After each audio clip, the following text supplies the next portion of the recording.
My name is Danielle. Please introduce yourselves. I'm Michelle. I'm Diane. Carolyn. Chad. Jackie. Angel. Marcus. Do it now. Clint. I'm Clint. I'm Diane. If liquor is like the finest dew from heaven, I truly agree with those words by the 8th century Chinese scholar because I love tea and I drink it every day. And I'm not the only one because the Tea Association of the USA says that tea is the most widely consumed beverage in the world after water. In order to appreciate that tea is more beneficial than coffee, we first need to understand the basics of tea, including a brief history, do a comparison of tea and coffee, and then look at the health benefits to the mind and body. First, let's examine the basics of tea, including a brief history.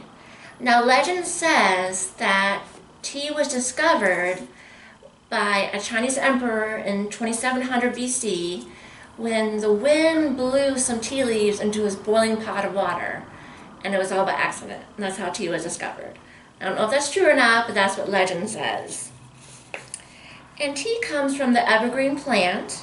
It's divided into 4 different types. First, we have black tea. Second, we have green tea. Third, there's white tea. And then fourth is oolong tea.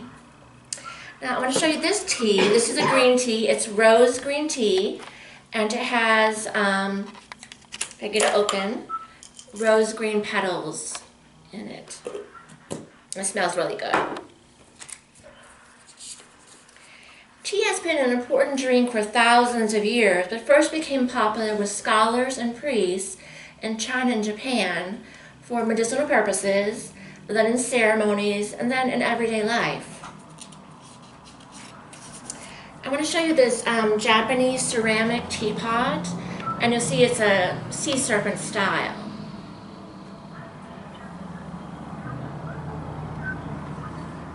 I don't know if you can see that there. In the U.S., our history as an independent nation began with tea, the Boston Tea Party. So now that we understand the basics, let's compare tea and coffee. So tea versus coffee. According to a Harvard Medical School journal, tea has half the amount of caffeine than coffee. Now, tea can give you the same jolt of energy, but without the high levels of caffeine. Coffee is linked to sleep problems and anxiety, while tea eases headaches, nervous tension, and insomnia. Drinking lots of coffee can cause heart problems, while tea can reduce the risk of heart disease by 27%, according to Professor Carroll at the Indiana University School of Medicine. According to a recent study comparing immune activity, it was found 5 times higher in tea drinkers. So evidently, in a comparison of tea and coffee, tea wins. So now that we've done a comparison, let's examine the mental benefits of tea.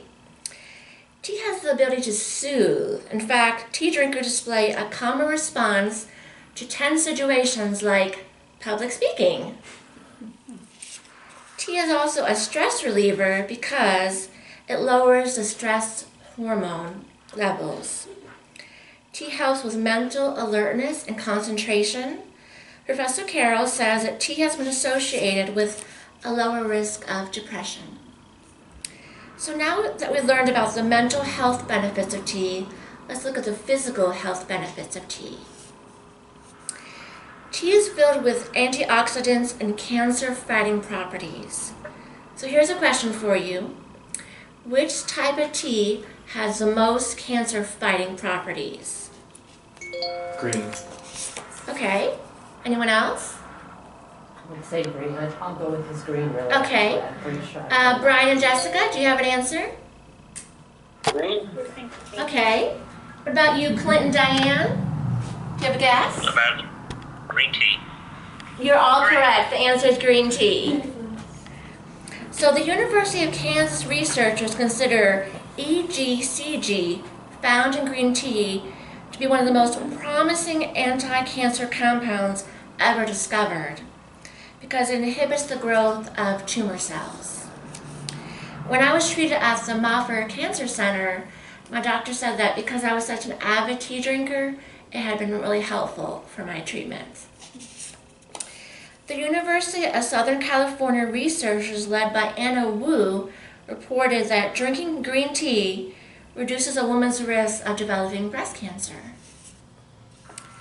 So in order to appreciate that tea is more beneficial than coffee, first we had to understand the basics of tea, including a brief history. We had to compare tea and coffee, and then we looked at the benefits to the mind and the body. So I hope that the next time you go to prepare yourself a cup of coffee, instead prepare yourself a refreshing cup of tea. So let's have some tea. This is Mandarin Orange black tea, and it's been brewing for about 6 minutes, so it will be a strong cup of tea, but that's the right amount for the tea. You have to FedEx ours to us. I will. I'll send you a sample. Okay, thank you. And we have plenty of cups too. I have one for each of you.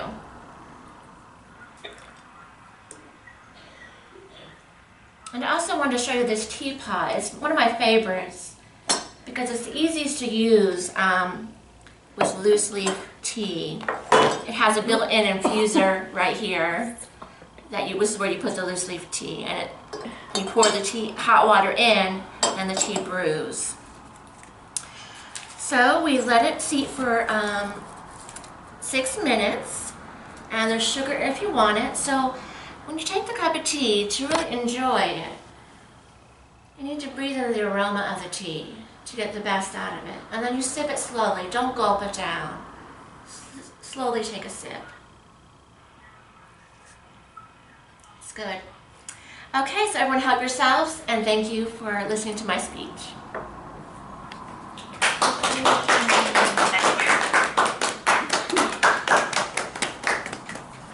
Good job. Thank you.